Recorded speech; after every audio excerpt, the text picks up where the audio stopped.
Aiza ny mpianakavy ô? Isakafo re!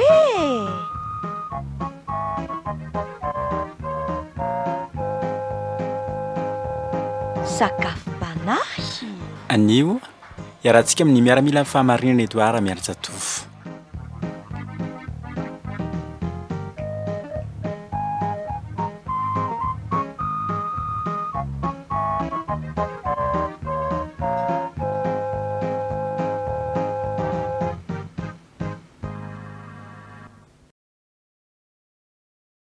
Ho amintsika mandraika hariva riavana ny fahasoavan'i Jesosy Kristy Tompo hivavaka isika. Andriamanitro, misaotra anao zahay noho ny amin'ity fotoana izay mbola azahoanay mandray ny hafatra avy amin'ny teninao ity. Sokafy indray ary ny sofim-panahinay, ahafahanay mandray ary raikito ao anatin'ny fonay ny teninao, mba ho tena fiainanay. Ka tsy verina foana any aminao izany teny izany, raha tsy efa miasa tanteraka amin'ny fiainanay tsirairay avy. Miloava lalana Tompo, any ampon'ny tsirairay izay mandray izao hafatra izao, n'aiza toerana misy azy ireo, mety any ampitan-dranomasina, mety any amin'ny faritra samihafa any, mety amin'ny tanan-dehibe, mety ambanivolo. Ianao Andriamanitra Tomponay, no hiasa mahery, ampitany feo amin'ny alalan'izao onjam-peo izao, ninina fitaovana andrenesan'ny olona ihany koa, mba tsy ho tapaka ny jiro, mba tsy ho lany ny pilina, fa tena ho voarainy tsirairay avy tokoa ny hafatra avy amin'izany teninao izany. Mitenena mpamonjy eo, fa voninkaino izay mpanomponao. Amin'ny anaran'ilay Jesosy Kristy velona manan-kely avy Nazareta, no anaovanay izany vavaka izany. Amen. Ny ten'Andriamanitra andeha arahantsika rehetra manokatra ankehitriny ry havako akantsika afatra hifampahirezana, dia ny Korotsianina 2:5, ny andininy 4 ary atsahatra hatramin'ny andininy 5. Korotsianina 2:5, andininy 4 ary hatramin'ny andininy 5 no vakitsika, ary akantsika lesona indray izany teny izany. Zao ny vaky ny teny ho vakiana amin'ny etiketeny amboniny eto Madagasikara, manao hoe amin'ny anaran'i Jesosy. Koa feno toky mandrakariva isika, na dia fantatsika aza fa raha mbola mitoetra ao amin'ity vatana ity isika dia lavitry ny fonenan'ny Tompo. Satria finoana no andehanantsika fa tsy hoe efa mahita sahady. Feno toky isika, koa aleontsika ny miala amin'ity vatana ity mba hitoetra eo anilan'ny Tompo. Fa ny akasitran'ny Tompo no irentsika voalohany indrindra, na mbola mitoetra amin'ity vatana ity isika na miala ao. Satria tsy maintsy iseho anatrehan'i Kristy mba ho tsarainy isika rehetra, ka andraisany tsirairay avy ny tandrify azy araka izay nataony na tsara na ratsy, fony mbola velona teo amin'ity vatana ity. Fantatray natao hoe fanajanan'ny Tompo, ka miezaka ampanaiky ny olona izahay. Tena mahalala anay Andriamanitra, ary antenaiko fa mahalala ao amin'ny fieritreretanareo koa ianareo. Tsy hoe midera-tena indray aminareo izahay, fa manomiay anareo izay ahazahoanareo mirehareny aminay, ka dia mba hisy ahavalinareo ny olona mirehary amin'ny zavatra eto ivelany, fa tsy amin'ny zavatra ao ambony. Raha marina fa verisaina izahay, dia ho an'Andriamanitra izany. Raha mitompo-tsaina izahay, dia ho anareo izany. Fa ny fitiavan'i Kristy no maniry anay, satria izao no hevitrainy. Maty hamonjy ny olona rehetra ny olona anankiray, noho izany nandalo fahafatesana koa izy rehetra. Maty hamonjy ny olona rehetra ny olona anankiray, mba tsy ho velona ho an'ny tenany intsoiny izay velona, fa ho an'ilay efa maty sy hitsangana velona hamonjy azy. Ray Masono, manamasina anay amin'ny fahamarinana, ny teninao no fahamarinana. Raha ity tenin'Andriamanitra izay nampanorata ny apôstôly Paoly ity, dia azontsika omena aloha-hevitra anankiray manao hoe ny fitiavan'i Kristy no manery ny mpino hanao asa ankasitrahan'Andriamanitra. Ny fitiavan'i Kristy no manery ny mpino anao asa ankasitrahana.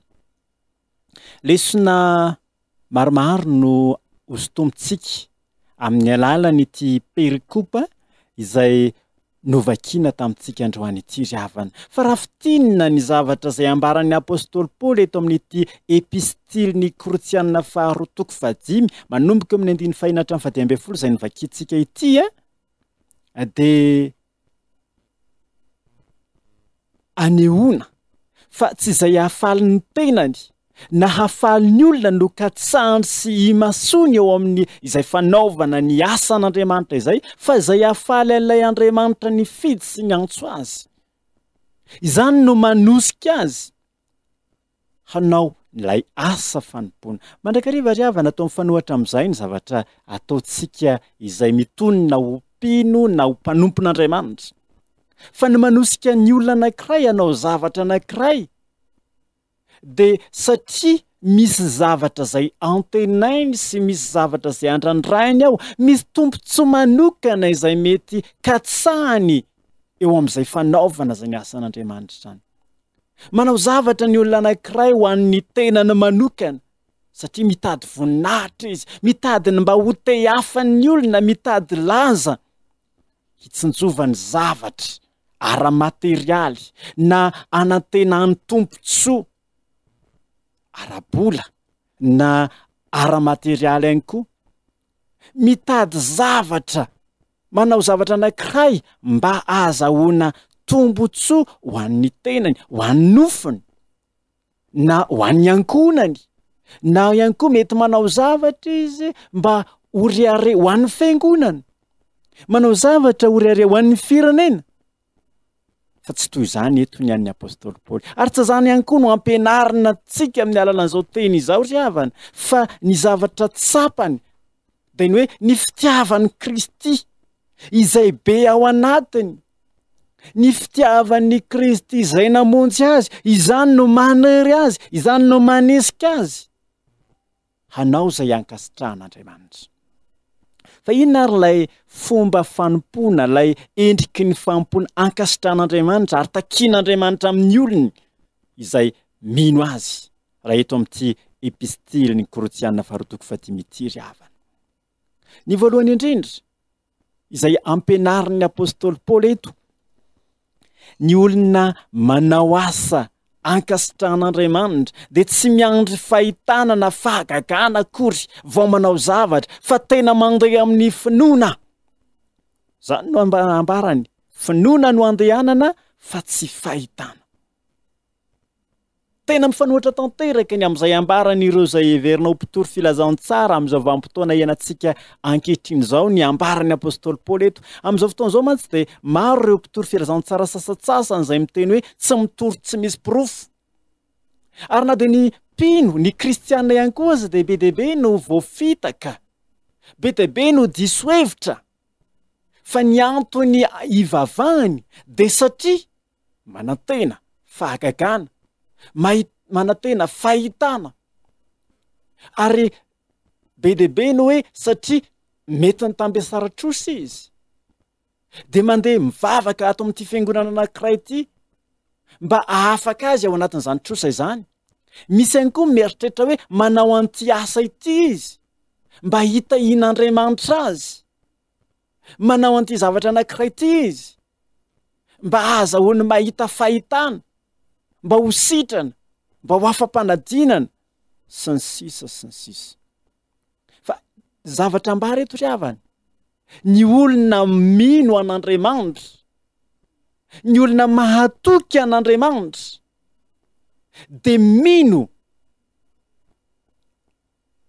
azy, mino famonjena izay nataony teo ambony hazo fijaliana, ka mandeha amin'ny finoana fotsiny fa tsy mandeha amin'ny fahitana. Ambaran'ny tenin'Andriamanitra ny amin'ny Hebreo toko 12, inona moa no ambara hoe finoana? Dia mazava tsara no voarakitra ao anatin'izay Hebreo toko 12 izay, ny hoe mino dia mahazo antoka tsara ny zavatra antenaina ary mahatoky ny zavatra tsy hita. Izany finoana izany manko ny vavolombelon'ny mahatsara lazan'ny Taolo izy. Mino, mahatoky zavatra tsy hitanao, zavatra tsy fantatrao, zavatra tsy mbola noraisinao. De nefa inonao, nefa fa antenainao. Tsy fanatenan-javatra nefa. Zany no eto nambara, tsy miandry fahagagana, tsy fahitana, tsy miankina amin'izany. Tsy zany no asa ankasitran'Andriamanitra, ary tsy zany ihany koa no takian'Andriamanitra amintsika, tsy mpanao mirakla. Satria zany zavatra misy ry havana tahaka ny heveriny olona ho tahaka ny mpanao magia, ny fivavahana. Fa ny zavatra aseho eto dia zao hoe finoana no andehanantsika. Tena mandeha amin'ny finoana ny olona. Ary zany raha ny zavatra ambaran'ny tenin'Andriamanitra ampanoratan'ny apôstôly ihany koa any amin'ny asan'ny apôstôly toko 2:7 minoa an Jesosy Tompo dia ho vonjeny ianao sy ny ankonanao. Lay finoana aloha no mandeha alohan'ny famonjena, lay fahagagana. Ary mino sika satria efa novonjena. Dia mahatoky an'izay famonjena efa noraisintsika avy amin'Andriamanitra izay. Ary dia raisintsika amin'ny finoana izany. Jesosy Kristy raha nanasitrana ireo marary samihafa, nananangana ny maty, dia zavatra ambarany mandrakariva ao anatin'izay dia ny hoe ny finoanao no mahavonjy anao. Raha mijeritsika ny tantaran'ilay raim-pianakaviana anankiray izay nanananjanaka azony demony any amin'ny filazantsarany Luka, anisany antoka anankiray izay nahatonga an'ilay zanak'ilay rangahy tsy sitrana dia noho ny tsy finoana tao anatiny, noho ny tsy fatokiana an'Andriamanitra tao anatiny, noho ny fisalasalana, ary nahatonga an'ilay raim-pianakaviana ny teny hoe mino aho, vonjeo aho afaka amin'ny tsy finoako, ka nahatonga an'ilay zana no sitrana. Fa amin'izao vanim-potoana izao ry havana, be dia be ny olona mandeha amin'ny fahitana, miandry fahitana amin'ny fanaovana ny asan'Andriamanitra, miankina amin'ny fahagagana ny fanaovana ny asan'Andriamanitra, na ny miankina amin'ny fahagagana ny fanompona an'Andriamanitra, ny fivavahana. Tsy ry havako, mandeha amin'ny finoana, olona mino no vonjen'Andriamanitra, olona mino no mandray ny fitahian'Andriamanitra. Zany eto no ampianarin'ny apôstôly Paoly eto amintsika. Zany no ankasitrahan'Andriamanitra amintsika. Tsy miankina amin'ny fahagagana, tsy mandeha amin'ny fahitana, fa mandeha amin'ny finoana. Fa ny faharoa ry havana izay raisintsika ao lesona ampianarina atsika ao anatin'ity perikopa ity, ny fitiavan'i Kristy izay manera antsika hanao asa ankasitran'Andriamanitra, dia izao hoe manao izay hitoetra eo amin'ny Kristy. Ny olona mino an'Andriamanitra dia manao izay hitoerana eo amin'ny Kristy mandrakariva. Hitantsika izany eo amin'ny andinin'ny fahavalo, fentoky isika koa aleontsika miala amin'ity vatana ity mba hitoetra eo anilan'ny tompo. Zany eto no katsahan'ny apôstôly Paoly. Zany hoe tsy ilay nofony, tsy ilay filan'ny nofo, tsy zany no mibaiko azy hanao zavatra anankiray, na zany no manery azy. Amin'izao fotoana izao mantsy lasa mibantoerana eo amin'ny fiainan'ny olona loatra, eo amin'ny fanaovana ny asan'Andriamanitra, ny resaka ara-nofo, ny ara-materialy. Any ka lasa vokatra izay dia ambaran'ilay teny eny amin'ny Galatiana toko 5, ny andininy 5:10 sy ny 9:10. Zao no ambaran'ny teny any amin'izany Galatiana toko 5:9 sy ny 10 zany. Fa raha mifandramatra sy mifampihinana nareo tandremo fandrao ifandringana. Izao koa ny teniko, mandehana araka ny fanentanana ny fanahy masina nareo, dia tsy ataonteraka ny faneren'ny maha-olona mpanota. Fa ny maha-olona mpanota manam-paniriana manohitra amin'ny faneren'ny fanahy masina, ary ny fanahy masina dia manam-paniriana manohitra amin'ny maha-olona mpanota, ary ny fanohatra izy roa any ka tsy izay zavatra sitrakareo no ataonareo.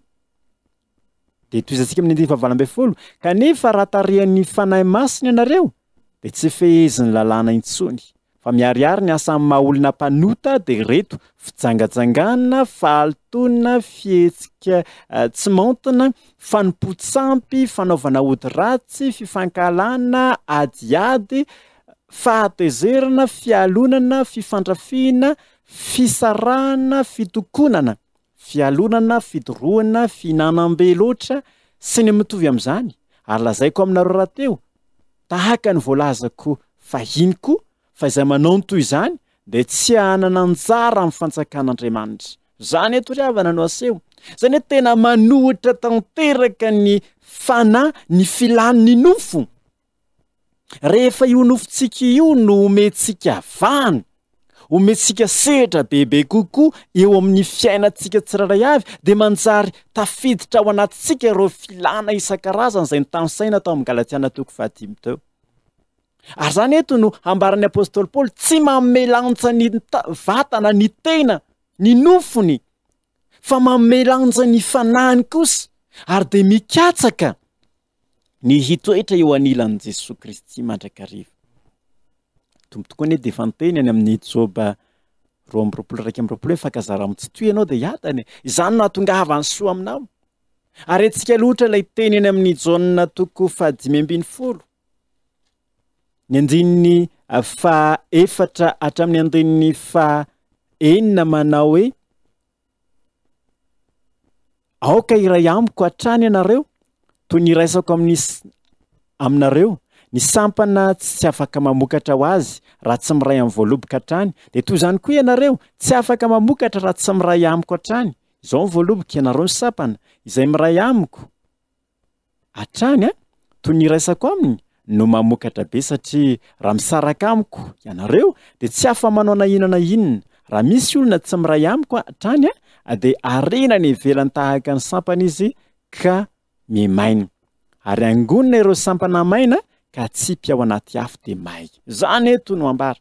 Zany hoe lay firaisana tanteraka amin'Andriamanitra no ahatonga antsika hahita vokatra tsara amin'ny zavatra rehetra. Ary zay ilay tenin'i Jesosy Kristy hoe katsao aloha ny fanjakany sy ny fahamarinany dia hanampy anareo ny zavatra rehetra. Tsy manao ny nofo ambony, tsy ny filan'ny nofo, tsy ny vatana, tsy ny tombontsoa ny tena manokana. Tsy zany no katsahana fa hoe ny ahatonga antsika hitoetra eo anilan'i Jesosy Kristy, ny ahatonga antsika ho tena hakaiky an'i Jesosy Kristy. Fa rehefa eo akaikin'Andriamanitra isika dia afaka ilaza tahaka ny ambaran'ny mpanao salamo hoe raha izao dia ny eo akaikin'Andriamanitra ny mahatsara. Ianao Jehovah Tompono, ataoko ariko mba ilaza ny asanao rehetra. Ataovy izay hitoeranao eo akaikin'i Jesosy Kristy, ny hanananao fiombonana bebe kokoa amin'ny Kristy. Tsy afaka ny ho tafatoetra eo akaikin'i Jesosy Kristy mandrakariva nefa isika raha mbola mitoetra ao anatin'ny fahotana, satria ambarany teny any amin'ny Isaia 5:50 fa ny elokareo ny efitra mampisaraka anareo amin'Andriamanitra, ary ny fahotanareo mampiafina ny tavany aminareo ka dia tsy miaino izy. Teo eo akaikin'i Jesosy Kristy ve isika? Ataovy ary izay hihavanana aminy. Mila mibebaka isika. Aza mamelanja ny nofo, tsy ny filan'ny nofo no mbantoerana fa ny sitrapon'Andriamanitra. Ary zay ny lesona manaraka raisintsika eto amin'ity tenin'Andriamanitra ity, manao izay ankasitran'Andriamanitra. Hitantsika eo amin'ny andininy 5 zany, fa ny ankasitrahan'ny tompo no irintsika voalohany indrindra na mbola mitoetra amin'ity vatany isika na miala ao. Manao an'Andriamanitra ho lohany amin'ny zavatra rehetra. Fa inona moa zany ankasitran'Andriamanitra zany? Tsy fombafomba-pivavahana, tsy zany no ankasitran'Andriamanitra. Tahaka izay ambarany amin'ny Isaia 5:15, andininy 5 sy ny 9. Mo fivadiana toy izany ve no tiako amin'ny andro ampahorin'ny olona tena? Ny ampitondran'ny olona toy ny zozoro sy ny tafiany lamba fisaonana ary ny atory miosondavenina, zany ve no ataonareo fivadikanina sy andro ankasitrahana eo masoko tompo? Tsia, fa fivadikanina tiako dia izao: ny mamany olona voafatotra tsy adrariny, ny manaisotra ny zioga mitambesatra aminy, ny manafaka ireo ampahoriana ka manapatapaka izay zioga rehetra mangeja azy. Ny zaranao, ny anao anona sy ny ampetranonao ireo mahantra manjenjena, ny ampitafianao izay hitanao fa miboridana ka tsy hirombelona ianao eo anaty namanao. Zany toriavako, anisan'izay ambaran'ny ten'Andriamanitra ny tena ankasitrahany, tsy fombafomba mpivavahany, tsy endrika ivelany. Fa izao, lay tena famahanany fatorandreo zay mety voafatotra, ny anesorana ny ziogandreo zay mety manana zioga matambesatra, ny hanampinareo zay mety manam-pahoriana, ny antrahanareo zay ao anatin'ny fantrana. Ary engany mba ho anatintsika mandrakariva, lay tenin'i Jesosy Kristy ny anao ny sitraponao Andriamanitra ny sitrako. Ary Andriamanitra dia nilaza tamin'ny Jesosy Kristy hoe ity no zanako malalako zay sitrako. Mateo 7:7. Satria nahoana moa nanambarana fa sitrak'Andriamanitra Jesosy Kristy? Satria izy no nanao ny sitrapony rehetra. Nanao zay nandrahan'Andriamanitra azy izy. Nakatoy ny sitrapon'Andriamanitra izy. Ka natonga n'Andriamanitra nilaza fa izy ilay zanany malala an'izay sitrany. Ny apôstôly Paoly koa eto ry havana dia manambara amintsika fa nisan'izay ankasitrahan'Andriamanitra ny ikatsahantsika voalohany indrindra, ny anaovantsika vaindon-draharaha, ny asa fanompon'Andriamanitra, ary indrindra izay ankasitrahan'Andriamanitra, zany hoe amin'ny zavatra rehetra manontany ny sitrapon'Andriamanitra. Ka mba tonga antsika ilazan'Andriamanitra tahaka ny Davida hoe nahita olona araka ny foko dia izay anao ny sitrapoko rehetra.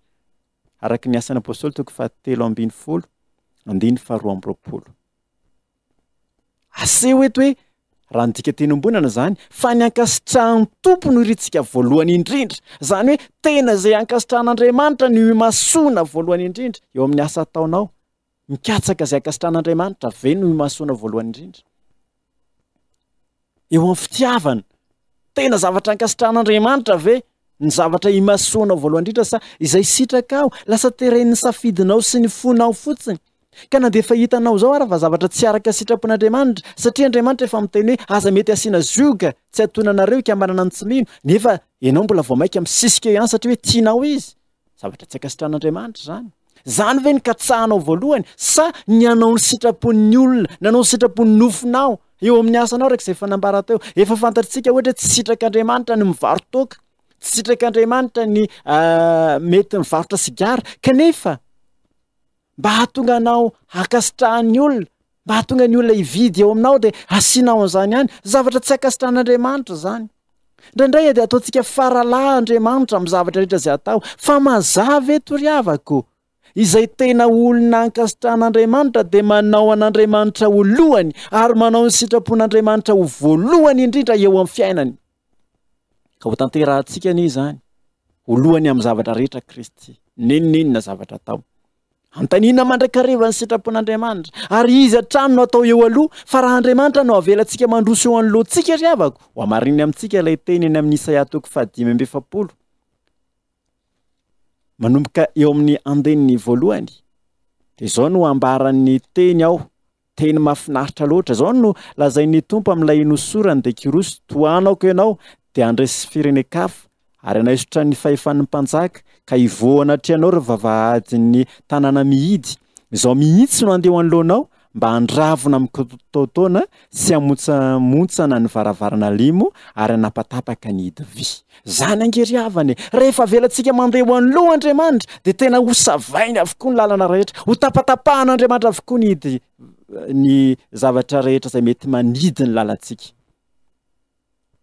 Aoka ho katsahantsika voalohany indrindra eo amin'ny fiainantsika ny sitrapon'Andriamanitra, ka ny anao ny sitrapon'Andriamanitra no imasoantsika voalohany indrindra, fa zany no ankasitrahan'ny tompo. Ninona io? Hatramin'izay heverina ho kely indrindra ka hatramin'izay heverina ho lehibe indrindra. Fa ny olona teren'ny fitiavan'i Kristy anao izay asa ankasitrahany ihany koa ry havako, izay ambara eto dia izao hoe matsiaro mandrakariva fa mbola ho ampamohan'Andriamanitra izy amin'ny zavatra izay atao. Andriamanitra ry havana dia Andriamanitra mpamindra fo, kanefa koa tokony fantatsika fa Andriamanitra anisan'ny toetrany dia mpitsara izy, ary mpitsara marina, tsy mba miangatra. Ka ny zavatra rehetra izay ataontsika araka izay ambaran'ny soratra masina dia hoe tsy maintsy iseho anatrehany Kristy mba ho tsarainy sika rehetra. andalo eo an'lohan'ny fitsaran'Andriamanitra avokoa ny olona tsiraray avy ary ho ampamohan'Andriamanitra ny amin'ny zavatra izay natao ny tsiraray avy araka ny teniny amin'ny mpitoroteny hoe mifaliry zatovy dia mbola tanora kanefa ko fantatra fa mbola hoentin'Andriamanitra ho tsarainy ianao amin'izany rehetra izany.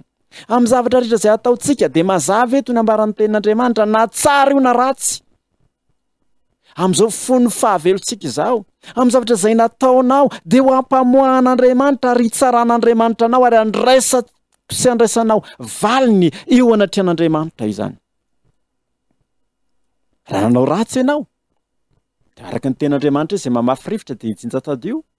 Raha manao tsara ianao dia hijinja fahatsarana, fa raha ratsy kosa nataonao dia hijinja vokatr'izay faratsianao izay. Ny olona mahatsiaro ry havana fa ho ampamohan'Andriamanitra amin'ny zavatra ataony dia tsy sahanao zavatra izay mifanohatra amin'ny sitrapon'Andriamanitra izy, tsy sahanao ratsy izy, satria mbola miandry aza ny fitsaran'ny lanitra, mbola miandry aza ny fitsaran'Andriamanitra. Ka eo anatrehan'izay dia izay ankasitrahan'Andriamanitra izay andraisana valy sy eo anatrehan'Andriamanitra no imasony. Amin'izao fotoan'izao angeby dia be ny olona tsy matahotra ny fitsaran'Andriamanitra. Izay mahatonga ny olona samamono olona, izay mahatonga ny olona mangalatra. Ny Ntaolo Malagasy tena mpianatra antsika hoe aza ny loasa mangina nijerena fa Andriamanitra ao an-tampony loha, ka na misy mahita na tsisy mahita dia matahotra an'ilay Andriamanitra izay hitsara azy, izay mbola ampanao ampamoaka aminy indray andro any izy, dia tsy sahanao zavatra ratsy. Ry havako malala, mamperitreritra izao teny izao. Ny olona mitady izay ankasitrahan'Andriamanitra dia mahatsiaro fa mbola ho tsarain'Andriamanitra izy, ka tsy sahanao zavatra izay hifanohatra amin'izany. Ary tadio fa tsisy zavatra miafina ao anatrehan'ny tompo anie. Ny zavatra izay ataontsika araka ny teniny amin'ny Psalamy 8:30 hoe na ho aiza ary na inona fomba izay ataontsika hiarentsika ny tavan'Andriamanitra dia tsy afaka ny hiafina eo anatrehan'isika. Fa anisan'ny asa izay ankasitran'Andriamanitra takiana amintsika koa ry havana dia izao hoe mitaona ny olona hanaiky an'Andriamanitra. Izany no hitantsika eto amin'ny 9:12 miezaka hampanaiky ny olona izahay. Tena mahalala anay Andriamanitra ary antanaiko fa mahalala ahy ao amin'ny fieritreretanareo koa ianareo. Miezaka hampanaiky ny olona. Tsy anjarantsika no manery ny olona hanaiky an'Andriamanitra, fa ny anjarantsika kosa ry havana dia ny mitaona ireo olona ireo mitoro ny filazantsara an' Jesosy Kristy, satria baiko n'Andriamanitra ny filazantsara marika 4:20 izany. Mandehana amin'izao tontolo izao ianareo ka mitoriany filazantsara, ataovy mpianatra ny firenena rehetra hoy ny baiko n'Andriamanitra. Ary ambarany eo amin'ny ity Korintiana 2:5-20 ity fa iraka solon'ny Kristy isika. Ary efa napetraka Andriamanitra taminay hozy izy izany teny izany, mitory fampihavana izay mihavana amin'Andriamanitra. Ny anjarantsika dia mitaona ny olona hiavana amin'Andriamanitra ary asehony eto hoe miezaka hitaona ny olona, hampanaiky ny olona amin'Andriamanitra. Raha miresaka tsika hoe miezaka izany dia izao misy fahafoizana, mety mahafoy fotoana, mahafoy fananana, mahafoy herim-po, mahafoy fitaovana, mahafoy zavatra rehetra, manao izay fomba rehetra hitorena amin'ny filazantsara. Ary ho an'ny eto amin'ny radio Vamasoa manokana izany ange no ezaka atao dia ny ahatonga ny vahoaka malagasy rehetra tsy vaky volo, manerana Madagasikara andray ny afatr'Andriamanitra ary dia manao ezaka amin'ny fomba tsy takatra ny saina amin'ny izay mety hery rehetra ny mpanompon'Andriamanitra izay nofijiny. Ary ny mpanompoavin'Andriamanitra Mark Tervé izay tompon'andraikitra faharoa ao aorianan'i Jesosy Kristy moa tena mikely aina manatanteraka izany, tsy mitandro aina, tsy mitandro asa sarana, satria nahoana izany hoe no anisan'ny baiko apetraka ny tenin'Andriamanitra amintsika, izany no ankasitran'Andriamanitra dia isika manao ezaka amin'izay fitorinana filazantsara izay. Tsy hoe efa nanao dia ampy izay, fa tena miezaka mihitsy amin'izay mety fomba rehetra hanelezana izay filazantsara izay. Mety handalovana ady izany, satria araka izay hitantsika eto misy mifanentsehana, misy mety ho fanaratsiana, lazain'ny olona fa mety ho verisaina, lazain'ny olona fa mety ho adala mihitsy aza eo anatrehan'izany. Kanefa tsy mampanino izany fa izany ny tenin'Andriamanitra. Ho halan'ny olona rehetra ianareo no ny anarako araka Matteo 4:12 mety hoenjeny olona rehetra ihany koa araka ny teneny amin'ny Timoty 2:7 saingy sambatra zay enjeny noho ny fahamarinana araka ny ten'Andriamanitra fa aza ny fanjakany lanitra. Ny anjarantsika ry havana dia manatanteraka ny baiko ny tompo, ny mamita ny iraka izay napetrak'Andriamanitra eo amin'ny fiainantsika tsiraray avy, tsy ho tanterakitsika nefa izany. Raha ny amin'izay mety ho safidy fotsiny, raha ny amin'izay mety ho fitaoman'ny hafa fotsiny, fa ambara eto hoe ny fitiavan'ny Kristy no manery anay. Ny tena ilay fitiavan'ny Kristy no mibaiko, ny fitiavan'ny Kristy no manesika ny olona anatanteraka ny azy. Tena teren'ny fitiavan'ny Kristy ve isika? Sa teren'ny fitiavam-bola? Sa sao dia olona nanery anao, nampirisika anao hiditra ao anatin'ilay asa? Fa raha tena ilay fitiavan'ny Kristy no manery antsika ry havako, dia mazava tsara izay ambaran'ny ten'Andriamanitra eto. Miezaka manao izay fomba rehetra hatafita ny filazantsara, miezaka manao izay fomba rehetra hitorena ny filazantsara. Raha mbola tsy nahatsapa fa novonjen'Andriamanitra ianao, raha mbola tsy mahatsapa amin'ny fitiavan'ny Kristy anao ianao, aza manao zavatra. Fa raha tena tsapanao ny fitiavan'Andriamanitra anao, ny alala ny fitiavan'ny Kristy anao ka nanolorany ny ainy hamonjy anao, izany dia mampirisika anao anao zavatra ka na mahazo na misy zavatra mety ho azonao na mety tsy hisy ninona mety ho antenainao anatin'izany, dia noho ny fahatsapanao fotsiny efa tia Andriamanitra, efa maty ho azy Jesosy Kristy, izany manery ahy ka ninona zavatra mety ho sedraiko na manao zavatra mety hitranga, mbola tsy ampafirina izay efa nentin' Jesosy Kristy noho ny fitiavany ahy zany. Ka tsy tady tampony amin'ny fanaovako ny asa, fa ampiany fitiavany, ampiany nefa ny soloany ato eo ambony azy fijaliana. Ry havako, aingany mba ho teren'ny fitiavan'ny Kristy isika amin'ny asa izay atao, fa tsy ho teren'ny fitiavam-bola, na ho teren'ny fitiava-tombotsoa, na ho teren'ny fitiavana ny ara-materialy, na ho teren'ny namaso ny hafa sy fitadiavam-boninahitra, fa ho teren'ny fitiavan'ny Kristy izay be ao anatintsika. Efa tena tian'ny Kristy ve ianao? Tsapanao ve izany fitiavan'Andriamanitra anao izany? Mety aiza hiasa ankasitrahany. Vavaka isika ry havako, Andriamanitra misaotra anao indrindra noho ny amin'ny alehibe ny fitiavanao izay nanaiky hamonjy anay tamin'ny alalan'i Jesosy Kristy mpamonjy anay. Noho izany fitiavanao anay izany dia afoy tena sy afoy ny ainay koa izahay mba ho famonjena ny hafa, satria izany no manery anay, ny fitiavanao Jesosy Kristy aty anatinay anatanteraka ny asanao. Dia mba iray izo azy zay Tompo, ataovy tena mikatsaka mandrakariva ny ampandroso ny fitorinan'ny filazantsaranao, ary atsiaro izay fa mbola ho ampamoahanao Andriamanitra koa eo anatrehan'izay rehetra mety ataonay, ka ny hitoetra eo akaikinao mandrakariva Jesosy Kristy no irinay. Izany ny tombavaka sandratray amin'ny anaranao ilay Kristy velona manakiry avy Nazareta, ka andeha amin'ny finoana izahay fa tsy andro fahitana. Amin'ny anaranao Jesosy, amen. Indro averiko hotsaivina aminao mandrakariva ry havako ny lahara-pifandraisana ifandraisantsika. Raha ohatra ka amin'ny alalan'ny Skype moa dia ny adresa fahamarinana, raha amin'ny mailaka eramiarinjatovo@gmail.com, eramiarinjatovo@gmail.com.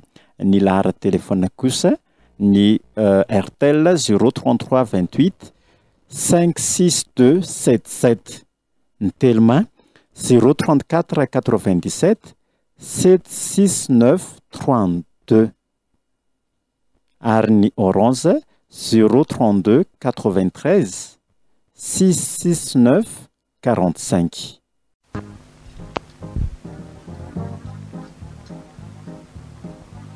Ve nareo teo?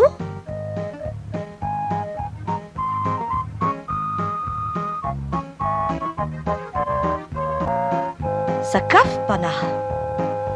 Androany niaranao tamin'ny miaramila amin'ny fahamarinana Edouard Miarinjatovo.